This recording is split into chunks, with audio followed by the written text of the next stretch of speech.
Epic card নিয়ে ধারাবাহিকভাবে আমাদের দেশের বিরোধীরা, সমস্ত বিরোধী রাজনৈতিক দল এই এপিক কার্ডের বিষয়টি ক্রমাগত উত্থাপন করে চলেছে। পার্লামেন্টে বারবার 267 নোটিশ দেওয়া হচ্ছে যে এপিক নিয়ে আলোচনা জরুরি। তৃণমূল কংগ্রেস এটা প্রথম হাইলাইট করার পর, মমতা বন্দ্যোপাধ্যায় এটা হাইলাইট করার পরবর্তীতে সারা দেশ জুড়ে এপিক একটি জ্বলন্ত বিষয়। আমাদের যে প্রতিনিধি দল তারা গেছিলেন নির্বাচন কমিশনের কাছে, সেখানেও এটা উঠে এসেছে যে এপিক নিয়ে যে ধরনের তথ্য উঠে আসছে তা গণতন্ত্রের জন্য সুখকর নয়। এপিক যদি ঠিক না থাকে, এরকম ভুয়ো অসংখ্য এপিক যদি থাকে, তাহলে কিভাবে ফ্রি অ্যান্ড ফেয়ার ইলেকশন হবে?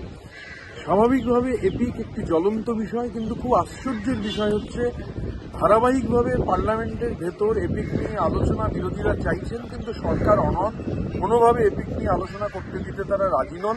আজকে সমস্ত বিরোধী রাজনৈতিক দল তাদের পক্ষ থেকে দাবি তোলা হয়েছিল যে এলওপি, লিডার অব দি অপোজিশনকে বলতে দেওয়া হোক।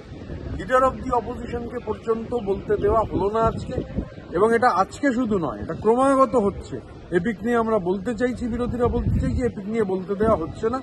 এর প্রতিবাদে সমস্ত বিরোধীরা আজকে আমরা রাজ্যসভা থেকে ওয়াকআউট করতে বাধ্য হয়েছি, কারণ সরকার কোনো অবস্থাতে এপিক নিয়ে আলোচনা করতে দিতে চাইছেন না। নির্বাচনের জন্য এপিক অত্যন্ত গুরুত্বপূর্ণ বিষয়। স্বচ্ছ নির্বাচন করার জন্য এই নির্ভুল এপিক এবং ডুপ্লিকেট এপিক যাতে না থাকে, এটা নিশ্চিত করাটা নির্বাচন কমিশনের দায়িত্ব, এবং দেশের সর্বোচ্চ আইনসভায় এ নিয়ে চর্চা অত্যন্ত প্রয়োজন। আজকে আমরা বাধ্য হয়েছি সমস্ত বিরোধীরা ওয়াকআউট করতে।